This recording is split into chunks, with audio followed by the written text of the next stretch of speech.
ಸನ್ಮತಿ ಪದವಿ ಪೂರ್ವ ಮಹಾವಿದ್ಯಾಲಯದ ಸ್ನೇಹ ಸಮ್ಮೇಳನ. ಸನ್ಮತಿ ಸಂಸ್ಥೆ ಬಡ ವಿದ್ಯಾರ್ಥಿಗಳ ಆಶಾಕಿರಣ.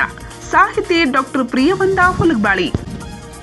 ಸನ್ಮತಿ ಶಿಕ್ಷಣ ಸಹಕಾರ ಸಮಿತಿಯ ಆಡಳಿತ ಮಂಡಳಿಯವರು ಗ್ರಾಮೀಣ ಭಾಗದ ಬಡ ವಿದ್ಯಾರ್ಥಿಗಳಿಗೆ ಕಡಿಮೆ ಶುಲ್ಕದಲ್ಲಿ ಗುಣಮಟ್ಟದ ಶಿಕ್ಷಣ ನೀಡುತ್ತಿರುವುದು ಹೆಮ್ಮೆಯ ವಿಷಯವಾಗಿದ್ದು, ಸಂಸ್ಥೆಯು ಕಳೆದ 75 ವರ್ಷಗಳಿಂದ ಗುಣಮಟ್ಟದ ಶಿಕ್ಷಣ ಪಡೆದುಕೊಳ್ಳುವ ಗ್ರಾಮೀಣ ಭಾಗದ ವಿದ್ಯಾರ್ಥಿಗಳ ಪಾಲಿಗೆ ಆಶಾಕಿರಣವಾಗಿ ಹೊರಹೊಮ್ಮಿದೆ ಎಂದು ಸಾಹಿತಿ ಅತನಿಜೆಯೇ ಪದವಿ ಪೂರ್ವ ಮಹಾವಿದ್ಯಾಲಯದ ಕನ್ನಡ ಉಪನ್ಯಾಸಕಿ ಡಾಕ್ಟರ್ ಪ್ರಿಯವಂತ ಹುಲಗಬಾಳಿ ಅಭಿಪ್ರಾಯಪಟ್ಟಿದ್ದಾರೆ. ಸಮ್ಮೇಳನ ಹಾಗೂ ದ್ವಿತೀಯ ಪಿಯುಸಿ ವಿದ್ಯಾರ್ಥಿಗಳ ಬೀಳ್ಕೊಡುಗೆಯ ಸಮಾರಂಭಕ್ಕೆ ನೀವು ಅತಿಥಿಗಳಾಗಿ ಬರಬೇಕು ಅಂತ ತಿಳ್ಕೊಂಡು, ಇದೀಗ ತಾನೇ ನಿಮ್ಮ ವಿದ್ಯಾರ್ಥಿನಿ ಹೇಳಿದ ಹಾಗೆ ಈ ಕಾಲೇಜಿನ CID ಅಂತಿರ್ತಕ್ಕಂಥ ಮಾಲ್ಗಾವಿ ಸರ್ ಅವರು ನನ್ನನ್ನು ಕೇಳಿಕೊಂಡ್ರು. ಮಾಲ್ಗಾವಿ ಸರ್ ಅವರು ನಮ್ಮ ಕನ್ನಡ ವೇದಿಕೆಯಲ್ಲೂ CIDನೇ.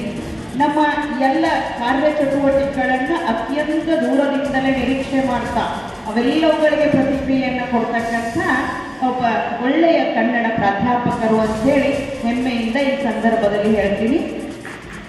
ಎಲ್ಲ ವರ್ಗದವರು ನಿಮ್ಗೆ ಸಿಕ್ಕಿದ್ದು ನಿಮ್ಮೆಲ್ಲರ ಪುಣ್ಯ. ಯಾಕಂತಂದ್ರೆ ನಾನು ಬಹಳ ಚೆನ್ನಾಗಿ ಎಲ್ಲ ಕಾರ್ಯಕ್ರಮವನ್ನು ವೀಕ್ಷಣೆ ಮಾಡ್ತಾ ಇದ್ದೆ.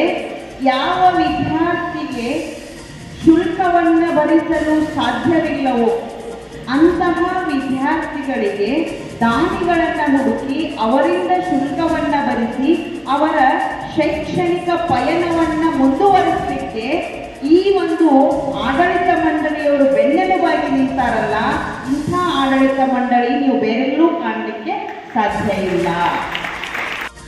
ಅವರು ಬುಧವಾರ ದಿನಾಂಕ 4ರಂದು ತಾಲೂಕಿನ ಶೇರ್ಬಾ ಪಟ್ಟಣದ ಸನ್ಮತಿ ಶಿಕ್ಷಣ ಸಹಕಾರಿ ಸಮಿತಿಯ ಪದವಿ ಪೂರ್ವ ಕಲಾ ಹಾಗೂ ವಾಣಿಜ್ಯ ಮಹಾವಿದ್ಯಾಲಯದ 2025-26ನೇ ಸಾಲಿನ ದ್ವಿತೀಯ PUC ವಿದ್ಯಾರ್ಥಿಗಳ ಬೀಳ್ಕೊಡುವ ಸಮಾರಂಭ ಮತ್ತು ವಾರ್ಷಿಕ ಸ್ನೇಹ ಸಮ್ಮೇಳನದಲ್ಲಿ ಮುಖ್ಯ ಅತಿಥಿಗಳಾಗಿ ಭಾಗವಹಿಸಿ ಮಾತನಾಡುತ್ತಿದ್ದರು.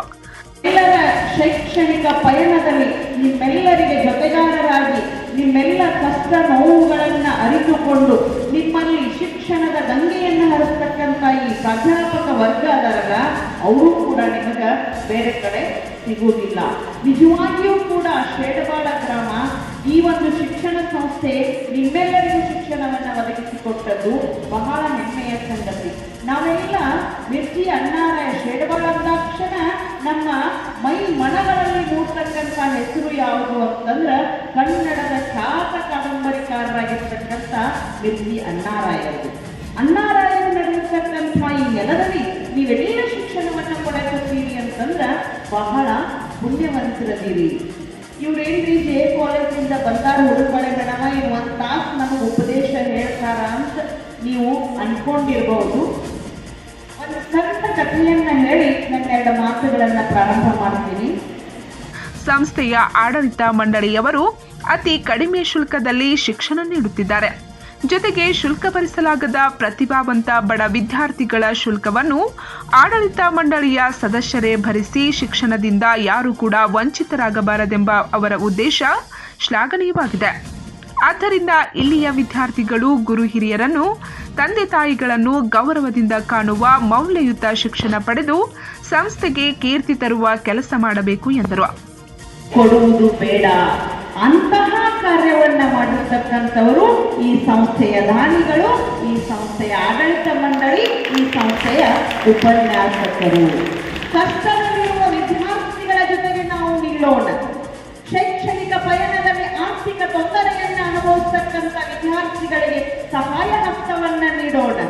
ಶೈಕ್ಷಣಿಕವಾಗಿ ಹಿಂದುಳಿದಿರ್ತಕ್ಕಂಥ ಮಕ್ಕಳ ಶಿಕ್ಷಣವನ್ನು ಅಭಿವೃದ್ಧಿಗೊಳಿಸಲು ನಾವು ಶ್ರಮಿಸೋಣ ಅಂತಕ್ಕಂಥ ಮನಸ್ವಾಡ್ಸರಂತ ಪ್ರಾಚಾರ್ಯರು ಅವರೆಲ್ಲರ ಸಿಬ್ಬಂದಿ ವರ್ಗ ಇಲ್ಲಿರುವಾಗ ಮಕ್ಕಳೇ ನೀವು ಪ್ರಪಂಚದ ಯಾವುದೇ ಮೂಲೆಗೆ ಹೋದರೂ ಯಶಸ್ಸನ್ನ ಕಂಡೇ ಕಾಣ್ತೀರಿ ಅಂತಕ್ಕಂಥದ್ದು. ಯಾಕಂದ್ರೆ ಮುಂದೆ ಗುರಿ ಇರಬೇಕು, ಹಿಂದೆ ಗುರು ಇರಬೇಕು.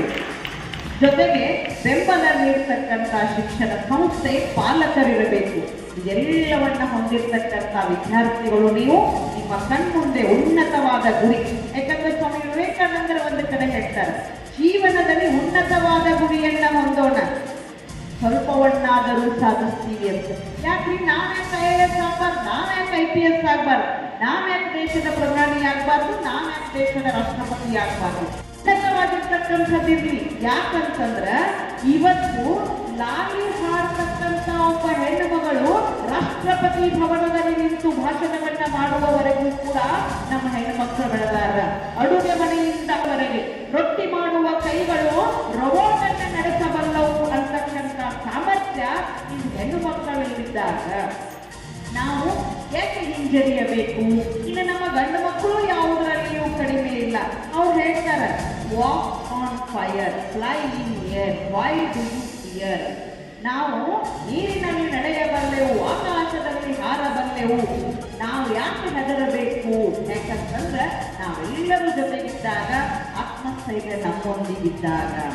ನಾನು ಹೇಳ್ತಕ್ಕಂಥದ್ದು ಇಷ್ಟೇ ವಿದ್ಯಾರ್ಥಿಗಳೇ, ಎಲ್ಲ ಉಪನ್ಯಾಸಕ ವರ್ಗದವರೇ, ಒಬ್ಬ ಉಪನ್ಯಾಸಕಿಯಾಗಿ ನಾನು ಹೇಳ್ತಾ ಇದ್ದೇನೆ, ನಾನು ನಿಮ್ಮೊಂದಿಗಿದ್ದೇನೆ, ನಾವು ನಿಮ್ಮೊಂದಿಗಿದ್ದೇವೆ, ನಾವೆಲ್ಲರೂ ನಿಮ್ಮೊಂದಿಗಿದ್ದೇವೆ. ನೀವು ಪರೀಕ್ಷೆಯಲ್ಲಿ ಯಶಸ್ಸನ್ನ ಗಳಿಸಿಯೇ ಗಳಿಸುತ್ತೀರಿ ಅಂತಕ್ಕಂಥದ್ದು. ಕಾರ್ಯಕ್ರಮದ ಅಧ್ಯಕ್ಷತೆಯನ್ನು ಚಿಕ್ಕೋಡಿ ಸದಲ್ಗ ಮಾಜಿ ಶಾಸಕ ಶಿರಗುಪ್ಪಿ ಸಕ್ಕರೆ ಕಾರ್ಖಾನೆಯ ಅಧ್ಯಕ್ಷ ಕಲ್ಲಪ್ಪನ ಮಗ್ಗನವರ್ ವಹಿಸಿ ವಿದ್ಯಾರ್ಥಿಗಳಿಗೆ ಮಾರ್ಗದರ್ಶನ ಮಾಡಿದರು. ಈ PUC ಅದರ ಜೀವನದಲ್ಲಿ ಒಂದು ಮಹತ್ವದ ಘಟಕ. ನಾವು ಯಾರು ಮಾಡಬೇಕು, ಎಲ್ಲಿ ಹೋಗಬೇಕು ಅನ್ನೋದು ನಿಶ್ಚಯ ಮಾಡುವಂಥ ದಿವಸ. ಈ ವಯಸ್ಸಿದಾಗ ಭಾಳ ಒಳ್ಳೆಯ ವಿಚಾರ ಮಾಡಿ ನಾವು ಎಲ್ಲಿ ಹೋಗೋದ, ಹೆಂಗೆ ನಡೆಯೋದ ಎಲ್ಲ ಮಾಡಬೇಕು. ಈಗಾಗಲೇ ಮೇಡಮ್ ಅವ್ರು ಹೇಳಿದ್ರೆ ಎಲ್ಲ ಒಳ್ಳೆಯದಾಗಿ ಕಲಿಬೇಕು. ಮನೆ ಗುರುಗಳ ಶಾಲೆ ಇದ್ರ ಮೊದಲು ಎಲ್ಲ ಹೇಳಿ ಎಲ್ಲ ಒಳ್ಳೆಯದಿದೆ ಅದಬೇಕ. ತಾವೆಲ್ಲರೂ ಒಳ್ಳೆಯವರಾಗಬೇಕು. ಮತ್ತು ಈ ಪಾಲಕರು ಅವರಿಗೆ ಈ ಒಳ್ಳೆಯ ಶಿಕ್ಷಣ ಕೊಡಬೇಕು. ಅಂದ್ರೆ ಈ ಶಾಲೆ ಸಂಘಟ ಸಂಸ್ಕಾರ ಕೊಡಬೇಕು. ಸಂಸ್ಕಾರ ಅಂದ್ರೆ ಭಾಳ ಮಹತ್ವೈತಿ. ಈಗಾಗಲೇ ಚಿಕ್ಕವರಿದ್ದಾಗ ಸಂಸ್ಕಾರ ಹೆಂಗೆ ಕೊಡ್ತೀರಿ, ಹೆಂಗೆ ಅದು ಚಿಕ್ಕಕ್ಕೆ ಬರ್ತೀವಿ, ಗಿಡಕ್ಕೆ ಬರ್ತೈತಿ. ಸಣ್ಣ ಗಿಡ ಇದ್ದಾಗ ಹೆಂಗೆ ನೀವು ಅದನ್ನು ಬೆಳೆಸ್ತೀರಿ, ಹಂಗೆ ದೊಡ್ಡದಾದ್ರೆ ಮನಸ್ಸು ಪಾದ್ರೆ ಅದು ಮನೆ ಮುರಿತೈತ್ರಲ್ಲ, ಆ ಪ್ರಕಾರ ಇದು ಐತಿ. ಈಗಾಗಲೇ ನಾ ಏನು ಹೆಚ್ಚು ಮಾತಾಡೋದಿಲ್ಲ. ಈಗ ಒಂದು ಕಾರ್ಯಕ್ರಮವನ್ನು ಸರಸ್ವತಿ ದೇವಿ ಭಾವಚಿತ್ರದ ಪೂಜೆಯೊಂದಿಗೆ ದೀಪ ಬೆಳಗಿಸಿ ಚಾಲನೆ ನೀಡಲಾಯಿತು.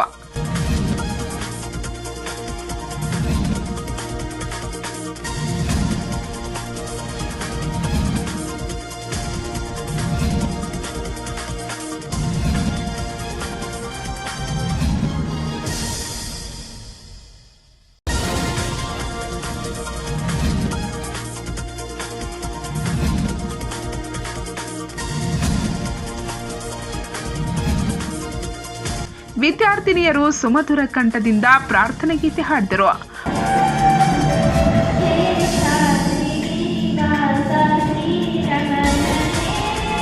ಬಳಿಕ ಸ್ವಾಗತ ಗೀತೆ ಕೂಡ ಹಾಡಿದರು.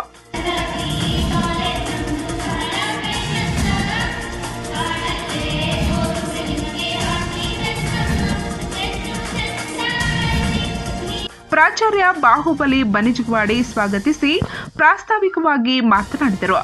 ಈ ಒಂದು ಕಾರ್ಯಕ್ರಮದ ಜನ ಅಧ್ಯಕ್ಷತೆಯನ್ನು ವಹಿಸಿರುವಂತಹ ಸನ್ಮಾನ್ಯ ಶ್ರೀ ಕಲ್ಲಪ್ಪನ ಪಿ ಮಗ್ಗನವರ್, ಮಾಜಿ ಶಾಸಕರು, ಅಧ್ಯಕ್ಷರು ಶಿರಗುಪ್ಪಿ ಶುಗರ್ ವರ್ಕ್ ಕಾಗವಾಡ ಹಾಗೂ ಸಂಸ್ಥಾಪಕರು ಶ್ರೀ ಲಕ್ಷ್ಮೀ ಕ್ರಿಕೆಟ್ ಮಾಂಜರಿ ಅವರು ಈ ನಮ್ಮ ಕಾರ್ಯಕ್ರಮಕ್ಕೆ ಅಧ್ಯಕ್ಷ ಸ್ಥಾನವನ್ನು ವಹಿಸಿಕೊಂಡಿದ್ದಾರೆ. ಅವರು ಹೃತ್ಪೂರ್ವಕವಾದಂತಹ ನಮ್ಮ ಈ ಕಾರ್ಯಕ್ರಮದ ಪರವಾಗಿ ಸ್ವಾಗತವನ್ನು. ಕಾರ್ಯಕ್ರಮದಲ್ಲಿ ಗಣ್ಯರನ್ನು, ದಾನಿಗಳನ್ನು, ಸತ್ಕಾರ ಮೂರ್ತಿಗಳನ್ನು, ಪ್ರತಿಭಾವಂತಹ ವಿದ್ಯಾರ್ಥಿಗಳನ್ನು, ವಾರ್ಷಿಕ ಕ್ರೀಡಾಕೂಟಗಳ ವಿಜೇತ ವಿದ್ಯಾರ್ಥಿಗಳನ್ನು, ವರ್ಷದ ಚಾಂಪಿಯನ್ಗಳನ್ನು ಮತ್ತು ಆದರ್ಶ ವಿದ್ಯಾರ್ಥಿನಿಯರನ್ನು ಸನ್ಮಾನಿಸಲಾಯಿತು.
ಇನ್ನು ದ್ವಿತೀಯ ಪಿಯುಸಿಯ ವಿದ್ಯಾರ್ಥಿಗಳು ತಮ್ಮ ಭಾವನಾತ್ಮಕ ಮನದಾಳದ ಮಾತುಗಳನ್ನು ಹಂಚಿಕೊಂಡರು.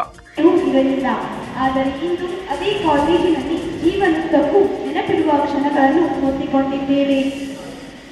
ನಾವುಗಳು ಹೆಚ್ಚು ಸಮಯ ಕಳೆದಿದ್ದೇ ನಮ್ಮ ಶಿಕ್ಷಕರೊಂದಿಗೆ. ಅವರಲ್ಲೇ ನಮ್ಮ ತಂದೆ ತಾಯಿಯನ್ನು ಕೂಡ ಕಂಡು ಅವರು ತೋರುವ ಕಾಳಜಿಗೆ ಬದ್ಧರಾಗಿದ್ದೇವೆ. ನಾವು ಈ ಕಾಲೇಜಿನಲ್ಲಿ ಕಳೆದ ದಿನಗಳು ಮತ್ತು ಗೆಳೆಯರ ಜೊತೆ ಆಟವಾಡಿ ಪಾಠ ಕೇಳಿದ ಕ್ಷಣಗಳು ನಮಗೆ ಮರೆಯಲಾಗದ ನೆನಪಿನ ಬುದ್ಧಿಯಾಗಿ ಉಳಿಯುತ್ತವೆ. मेरे प्यारे दोस्तों, सबसे पहले मैं आप सभी को मेरा नमस्कार करता हूँ। आज का यह वार्षिक समारोह हमारे लिए केवल एक कार्यक्रम नहीं है, बल्कि हमारी 2 साल की मेहनत, सीख और यादों का उत्सव है। जब हमने प्रथम पीयूसी में इस कॉलेज में कदम रखा था तब हम बहुत डरे हुए और अनजान थे, लेकिन धीरे धीरे यह कॉलेज हमारा दूसरा घर बन गया। इन 2 वर्षों में हमने सिर्फ किताबों का ज्ञान ही नहीं पाया, बल्कि जीवन जीने का मूल्य भी सीखे। ಈ ವೇಳೆ ಸನ್ಮತಿ ಶಿಕ್ಷಣ ಸಹಕಾರ ಸಮಿತಿಯ ಅಧ್ಯಕ್ಷ ವಿನೋದ್ ಭರಗಾಲೆ, ಉಪಾಧ್ಯಕ್ಷ ಅಜಿತ್ ನಾಂದ್ರಿ, ನಿರ್ದೇಶಕರಾದ ಡಾಕ್ಟರ್ ಅಶೋಕ್ ಪಾಟೀಲ್, ಅಕ್ಕಾತಾಯಿ ಮುಜಾವರ್, ಸನ್ಮತಿ ವಿದ್ಯಾಲಯದ ಆಡಳಿತ ಮಂಡಳಿಯ ಅಧ್ಯಕ್ಷ ಸನ್ಮತಿ ಪಾಟೀಲ್, ಸನ್ಮತಿ ಪದವಿ ಪೂರ್ವ ಮಹಾವಿದ್ಯಾಲಯದ ಆಡಳಿತ ಮಂಡಳಿಯ ಅಧ್ಯಕ್ಷ ಆರ್.ವಿ. ಸಂಗೋರಾಮ್, ಸದಸ್ಯರಾದ ನೇಮಗೌಡ ಪಾಟೀಲ್, ಯಶವಂತ್ ಜಾಧವ್, ರಾಜು ಗೇನಪ್ಗೋಳ್, ಮುಖಂಡರಾದ ಅಶೋಕ್ ವಿಭೂತೆ, ಅಶೋಕ್ ಯಂದಗೌಡರ್, ಪ್ರಕಾಶ್ ಯಂದಗೌಡರ್, ಉಗಾರ್ಬಿಕೆ ಗ್ರಾಮ ಪಂಚಾಯಿತಿ ಉಪಾಧ್ಯಕ್ಷ ಅಮೀನ್ ಛಾತ್ಕರ್, ಅಪ್ಪಾಸಾಬ್ ಮಾಳಿ, ಸಂತೋಷ್ ಗಾಯಕ್ವಾಡ್, ತಮ್ಮಣ್ಣಿ ಜೀರ್ಗಾಳೆ ಸೇರಿದಂತೆ ಮಹಾವಿದ್ಯಾಲಯದ ಎಲ್ಲ ಉಪನ್ಯಾಸಕರು, ಪಾಲಕರು, ವಿದ್ಯಾರ್ಥಿಗಳು ಉಪಸ್ಥಿತರಿದ್ದರು.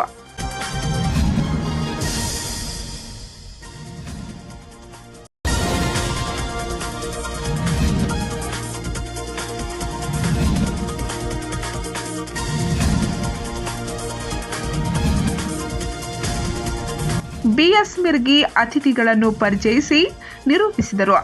ಸಂಜು ಪರುತ್ಗಾಲೆ ಬಹುಮಾನ ವಿತರಣೆ ನಡೆಸಿಕೊಟ್ಟರು. ಅಶ್ವಿನಿ ತಾರ್ದಾಳೆ ವಂದಿಸಿದರು.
ಪಂಚ್ ನ್ಯೂಸ್ಗಾಗಿ ಶೇರ್ಪಾಳದಿಂದ ಬಸವರಾಜ್ ತಾರ್ದಾಳೆ.